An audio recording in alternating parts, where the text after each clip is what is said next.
What's up guys? Today we're going to be checking out the brand new ultra short throw projector from BenQ. This is the V5000i. As you can see, it's a pretty big projector. Starting from left to right, we are looking at about 30 inches wide. Height-wise, we're looking at about 6.5 inches in height.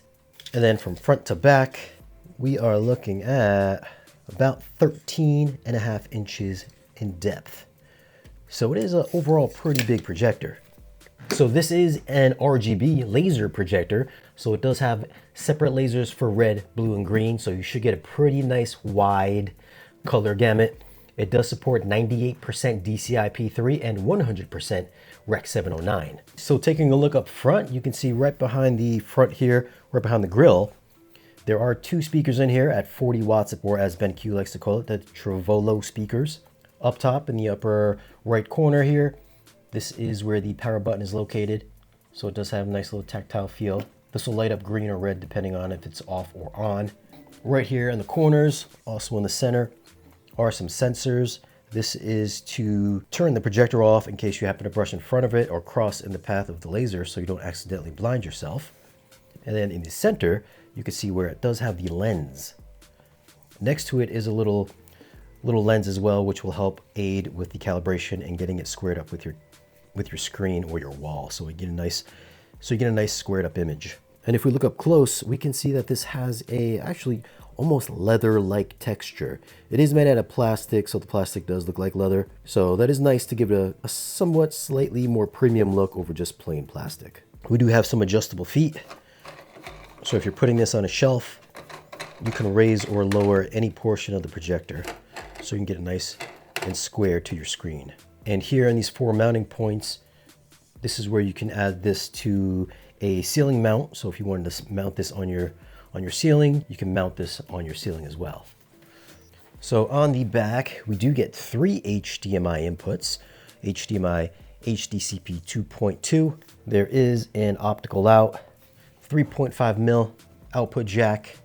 There is a USB, also another one for the service, RS-232, and then there is a 12-volt trigger.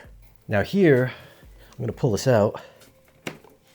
So these are actually some measuring sticks. So if you put this out and you put this part against your wall, this will tell you what size screen that you can project on your wall. So let's say we want it to go all the way out.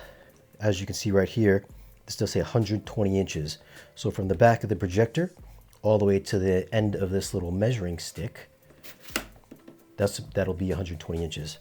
If you want to get 100 inches, I'm going to put it right there. That'll measure out 100 inches from the back of the projector to the screen.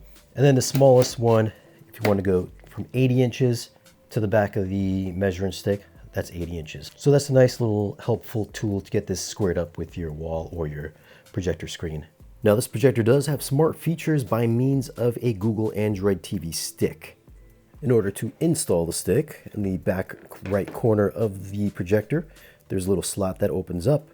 Take the stick, you plug it in via a little mini HDMI input, and then you just take the door, close it back up, and then it's out of the way. So specs wise, this is rated at 2500 lumens, so it should be pretty bright. This is a 4K projector, which uses the TI chip. So this is a native 1080p projector, but with the upscaling TI chip, this will give you 8.3 million pixels on screen. And since this is a laser, this will give you 20,000 hours of lamp life. So if you want to use this constantly all day long, just watch TV and binge Netflix shows, you can do that and not have to worry about the laser light dimming like you would on a regular traditional projector. So let's go ahead and get this thing set up and see what the picture looks like.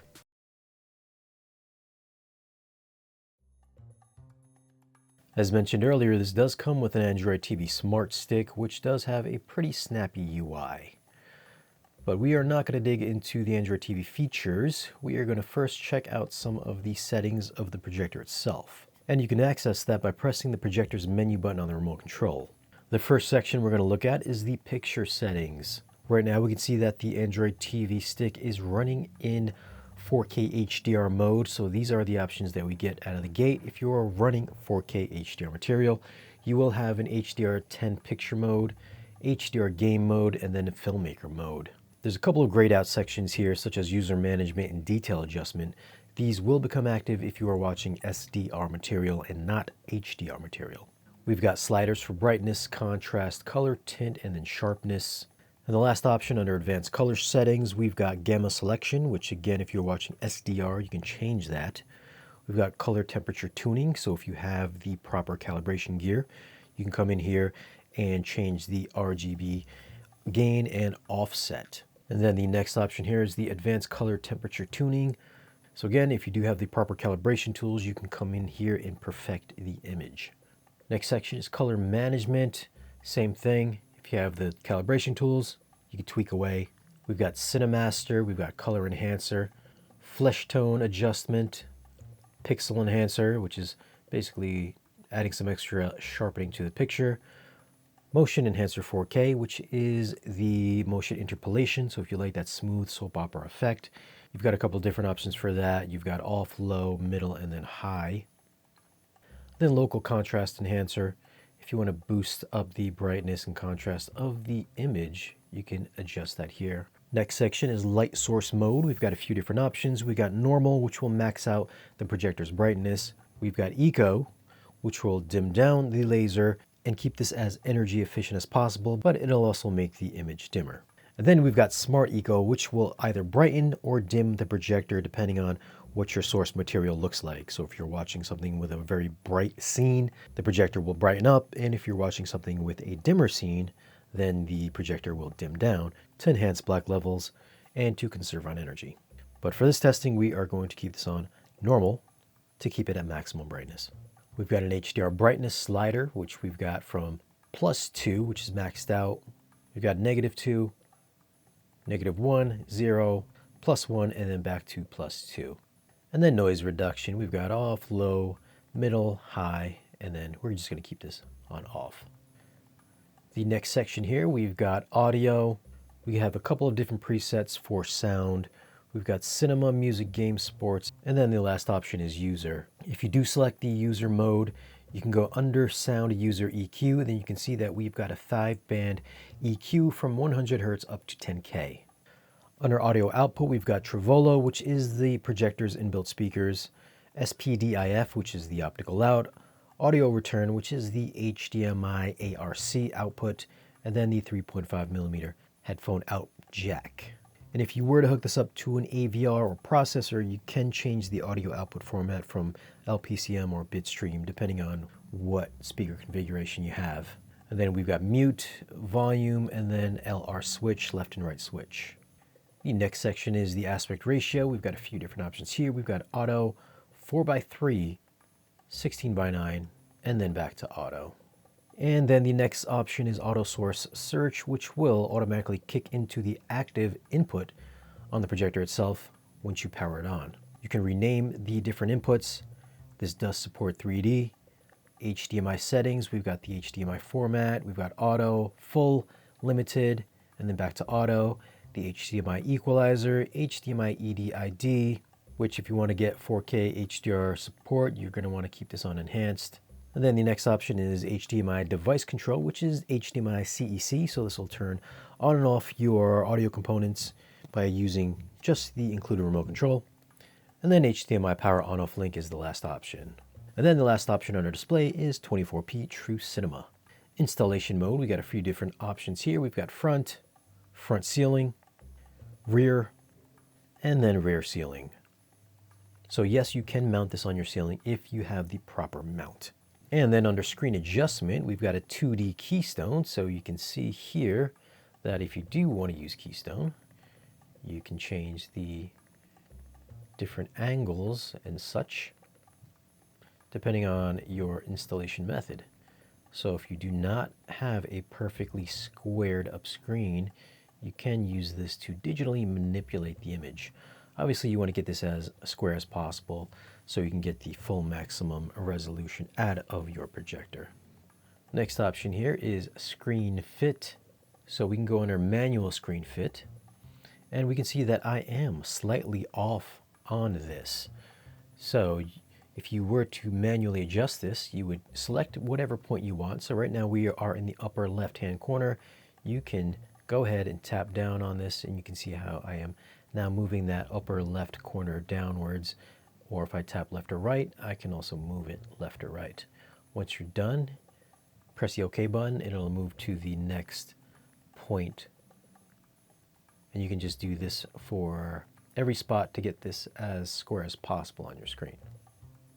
If you do not want to do it manually, there is an auto screen fit feature, which if we go ahead and try this out, this will automatically square up the image to your screen.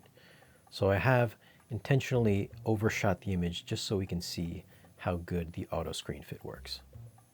So it only takes a couple of seconds to go. Afterwards, you can see how well this works. It isn't perfect, so I'm just going to go ahead and adjust this. After you do the auto screen fit, this will pop up. It is a 4-point screen adjustment here. So again, you can just go up in the upper corner, try to get the purple lines as squared up as possible in your projection screen, which only takes a couple of seconds.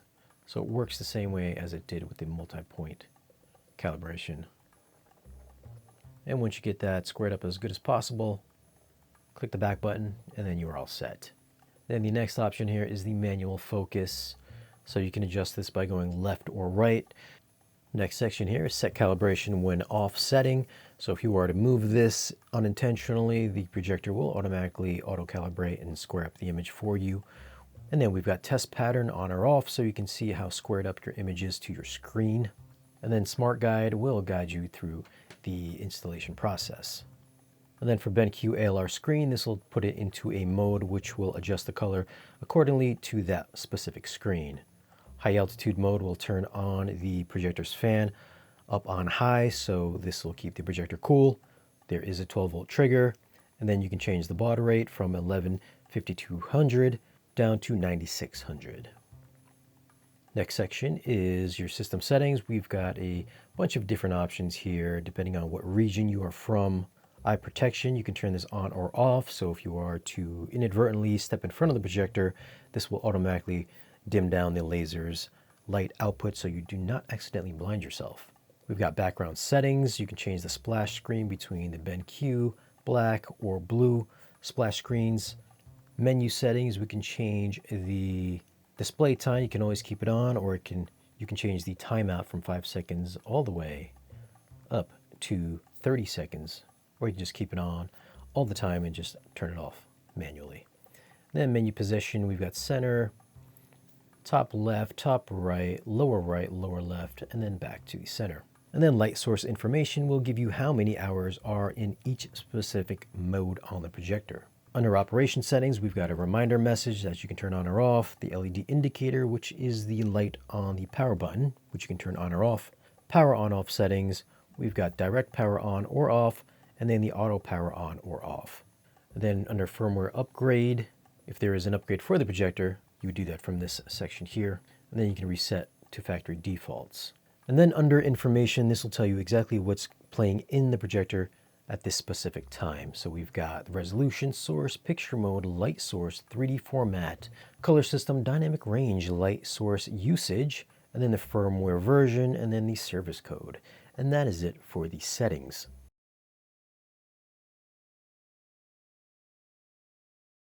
As far as 4K HDR support within apps, right now I've got this playing YouTube.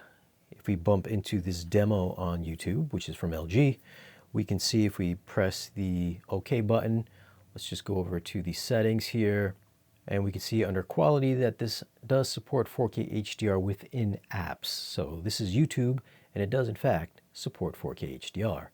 If we go ahead back out on this, jump into Netflix.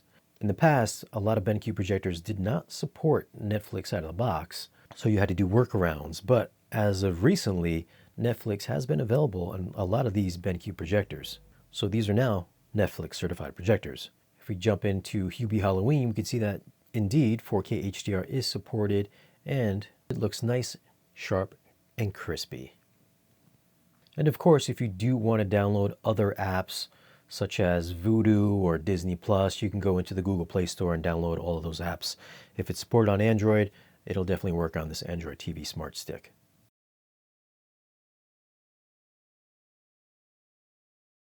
To test out the tone mapping, we're going to take a look at the horses on the Spears and Munsell disc. And as you can see, from 600 nits on up to 4000 nits, the higher the brightness, the more blown out the image becomes, with 600 nits having the most highlight and shadow detail, which you can see in the snow in the foreground as well as the trees in the background. This is a tough scene for almost any projector at any price point. The next setting that can really enhance your HDR experience is going to be the local contrast enhancer. You can see right now we have it on off, but as we slowly move up, we moved up to low. We can see that the rocks on the right side of the screen get a little bit brighter, so you can see a bit more of the textured surface of the rocky area. And then as we go up a little bit more, everything becomes a bit brighter. And then on maximum high, you can see all of the texture and all the rocks on the right side of the screen as well. And then also on the left bottom hand of the screen, you can see how the rocky texture in the mountain is also present. Whereas if we turn it off, everything is a lot softer, a bit more raised, a little more grayer. Whereas if we pick it back up on high, you can see that the black levels are definitely more enhanced. The whites are also more enhanced as well, especially in the center line there across the horizon line by the sun. Everything is a bit more bright and vibrant. But keep in mind that the higher you go up, the brighter that the black levels get. So you are raising the black levels. So instead of being really deep, dark, inky blacks, they do become a little more milky. So you are raising the black levels the higher that you go up. So you're going to have to find a common ground between black levels and then keeping shadow detail intact, which for me, I'd probably keep it around low or the medium setting. Now, for some reason, HDR doesn't have enough pop or vibrancy to it. You can jump into the color enhancer feature, and you can also turn this up until you get your desired color saturation. Obviously, the higher you go up, the more vivid and bright the colors are going to be. I personally think 18 is going to be way too much for anybody to really enjoy, so this is going to be one of those features that you're going to have to play around with to see what you like personally. And another feature that you might be interested in is the Pixel Enhancer 4K. The higher that you go up, the sharper the image becomes. Although the higher that you go up, the more ringing that you'll see around objects, and everything just becomes overly too sharp. So again, if you think that your image is just a little bit soft, you might want to mess around with the Pixel Enhancer just to give it a little bit more crispness to it. And one more setting that can really enhance your HDR experience is going to be the HDR brightness slider. Right now we've got it on 0, and we can see that this is a really nice, bright, vibrant image. But if we go up one level, we can see how much more brighter the image becomes, and then maxing it out, the image is even that much more brighter. If we bring it down to a -2, we can see how much better the black levels are looking, and then bring it up to -1, the black levels are slightly more raised, and then we go back to 0. So if we look at the biggest difference between the two, -2 and a +2, we can see that yes, while the HDR and everything does pop a bit more, the black levels do suffer just as it did with the previous contrast enhancer setting. So this again, you're going to have to use in tandem with the contrast enhancer and the HDR brightness slider. Do you want better black levels or do you want peak brightness? Only you can decide.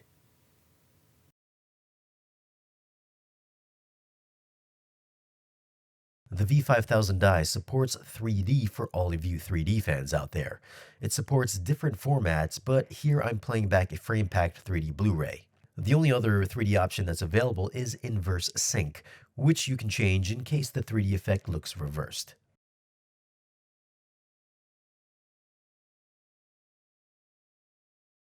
I see what we're dealing with here. Some minor shield damage, coolant leaks. I don't know what that is, but when is a flashing red light ever good? I know you want to touch all the pretty buttons with your sticky little child fingers, but the reactor has a quantum signature. You fire it up, they can find us, if they're here. Who are they? I'm glad that you didn't explain that because they are classified. Come on, I already know you're from the future. Believe me, I regret that. No intention of coming back to revisit this. Jesus. Okay, I've isolated the...